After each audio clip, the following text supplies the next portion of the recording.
Hello friends, welcome to our channel. இன்றைக்கி நம்ம ஒரு சூப்பரான இன்ஃபர்மேஷன் பற்றி தான் பார்க்க போகிறோம். அதாவது ஃபாஸ்டேக்கில் இன்று முதல் ஒரு சில புதிய ரூல்ஸ் பார்த்தா நடைமுறைக்கு வருது. இப்போ இதை பற்றின மொத்த இன்ஃபர்மேஷன் தான் இந்த வீடியோ பார்க்க போகிறோம்.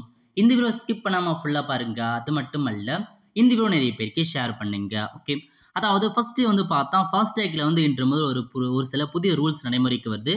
என்னமான ரூல்ஸ்னால், ஃபாஸ்டேக் பயனாளிகள் கேஒய்சி விவரங்களை அக்டோபர் 31க்குள்ள புதுப்பிக்க வேண்டும் அப்படின்றத தெரிவிச்சிருக்காங்க. 5 ஆண்டுகளுக்கு மேல் ஆன பழைய ஃபாஸ்டேகள் மாற்றப்பட வேண்டும். வாகனங்களில் பதிவெண், சேசின் ஆகியவை ஃபாஸ்டேகுடன் இணைக்கப்பட வேண்டும். புதிய வாகனங்கள் வாங்கி 90 நாட்களுக்குள் அதன் பதிவெண்ணுடன் ஃபாஸ்டேக் புதுப்பிக்க வேண்டும்.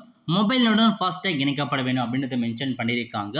ஒரு 5 புதிய ரூல்ஸ் கொடுத்துருக்காங்க. ஸோ ஃபாஸ்டேக் வச்சிருக்கவங்க இந்த ரூல்ஸ்லாம் நீங்கள் கடைபிடிச்சுக்கோங்க. இன்று முதல் நடைமுறைக்கு வருது.